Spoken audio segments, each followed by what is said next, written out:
So the tournament has all come down to this: an insanely powerful enemy, and it seems Toriyama trolling us. Beautiful friends from around the world, I'm your host Blackenfist, and this is my review episode 38 of Dragon Ball Super. So we finally get to see up close and personal the assassin Hit. This guy has been a trump card throughout most of this arc. We don't know much about him, but we finally get to see how he fights. Now Hit, I would like to say, has a lot of Dragon Ball-ish type features. One of the things is a very minimalistic stance. This has been done many times before in the past by Goku in other previous tournaments. He's also one of those characters that remains silent, and of course, the long-standing tradition of characters not being able to see what Hit is doing. This is nothing new, but it all has been repackaged in this fight. But one thing that I did like about the way, all the characters not being able to see Hit's movements, Vegeta not being able to discern it, is at least the way it was stylized and animated.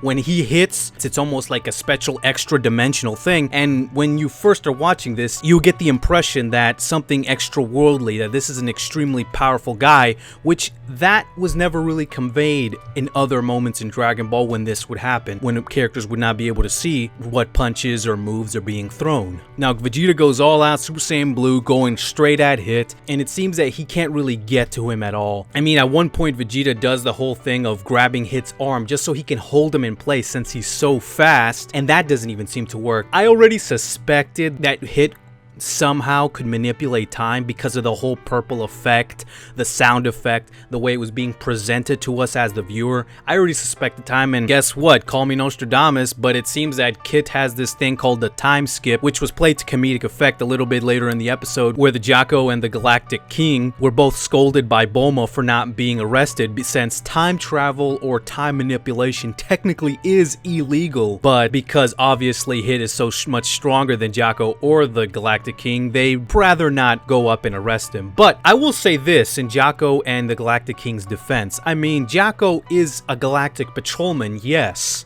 but Hit is not from Universe 7, so you could say that Hit is out of the jurisdiction of the Galactic King and those rules, so who knows what the rules of Universe 6 are. And surprisingly or unsurprisingly, Hit takes out Vegeta pretty quickly. Immediately while I was watching this, I was a little shocked, but then again I started to think about it. This tournament has had a trend of having really fast fights. No fight has really continued for more than 2 episodes, if even 2 episodes. But I was thinking, since we're going down to the end, we're going down to the climactic stuff, that I was thinking that we were going to see a longer fight between Vegeta and Hit. But we didn't. Now I understand what they're doing. Hit took out Vegeta so they can build him up as a bigger bad, as a much more formidable foe when the next person, Goku, comes up to fight him. And taking out Vegeta, a Super Saiyan Blue, a guy that strong so quickly, I guess demonstrates that. And I don't know if that was the correct choice. You see, because this tournament has a trend of having very short fights, I feel that diminishes this moment. The more I think about it, it's not that surprising that this fight ended so quickly. Pretty much almost all these fights end pretty quickly. I feel that if some of these fights were just a little bit longer, the dramatic impact of having Hit beat Vegeta that quickly to demonstrate his power would be a lot more meaningful because it is more unique. But the way it is now and the way this story is structured, it's not as meaningful because all these fights end quickly, so it just diminishes that for me. But we'll get to that when I review this whole arc as a whole. Going straight in with Goku, it seems that no one really has an answer for how Goku's supposed to deal with this time skip technique that Hit has. I will say that Beerus ordered Whis to tell Goku what Hit's weaknesses are so that he can better deal with him when he fights him, but Whis said that it would not serve Goku's training if he was to do that, so I don't know, I guess this is pulling a Master Roshi from way back from the first tournament, where the whole purpose of him even entering that tournament was so that his students don't get too cocky and too fulfilled too early by winning this tournament so that they slack off in their training. The whole purpose was there's always stronger fighters out there, and the tournament was supposed to serve as just a continuation of their training. And it seems that I guess Toriyama's trying to carry that over into this tournament. Although the theme is a little bit weaker since it hasn't been as pervasive in this tournament, but oh well, Goku was thrown in there so he can figure it all out on his own. Hit immediately starts telling Goku to transform, almost as if to taunt him. Now, this is one thing that I also felt conflicted on. Goku not transforming right off the outset, considering that Hit is an insanely strong guy that just took out Vegeta of all people. So I would have imagined that Goku was going in there full out from the onset, but because of Hit's condescending attitude, I guess that got to Goku. And I don't know what they were thinking here, honestly. On one hand, I really don't like the idea of Goku not going in there weaker than he should be. But on the other hand, maybe they're trying to prove a point of Goku's technique and maybe trying to diminish the reliance of transformations in the first place. I'm not sure, it's kind of early to tell, but maybe it's as simple as Hit condescendingly telling Goku to transform and Goku not liking the idea of listening to his opponents. It could be as simple as that.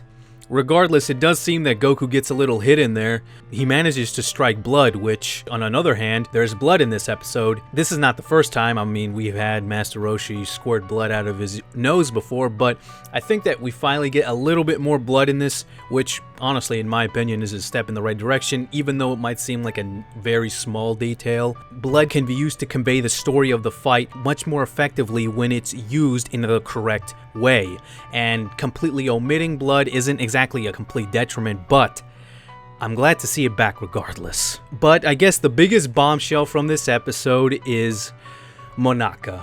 The fact that Monaka is an amateur, not really a strong guy, or at the very least not as strong as he was touted out to be, and he was basically used as motivation for Goku and Vegeta for someone stronger to strive for. So pretty much we're going back to the old tournament stuff where Master Roshi was using himself as the stronger guy that Goku and Krillin could strive for. Toriyama's bringing back a lot of those themes. And it also seems like a very trolly thing to do because this honestly could deserve a whole video on its own. But it does seem like Toriyama was really playing with the audience expectations here. He was having a little fun. And because with Monaka, it's like when you first see Monaka and you're seeing his character design and how he acts as a character and his personality, and you're told that he's the strongest guy in Universe 7 besides Beerus and Whis, you think, oh, this is such a Toriyama thing to do, but to completely flip that on its head to where Monaka is just this amateur, just being used as motivation for Goku and Vegeta, some people already are feeling a little betrayed by that. But on the other hand, I kinda like it because I always suspected that Monaka was not what he was out to be. I don't know what it was, honestly, I never said anything, but something in the back of my head always told me that Monaka is not what he was touted out to be, in some form. But that has been episode 38, guys. I hope you enjoyed this review. It was another great episode. These episodes seems to be getting better and better in this tournament, which is honestly a good thing since we're getting right down to the climax. But anyway, guys, if you enjoyed this review and if you enjoyed my thoughts, please subscribe to the channel as I will be bringing you more Dragon Ball Super reviews. But until next time, guys, I'm Blackenfist, and I'm out, man.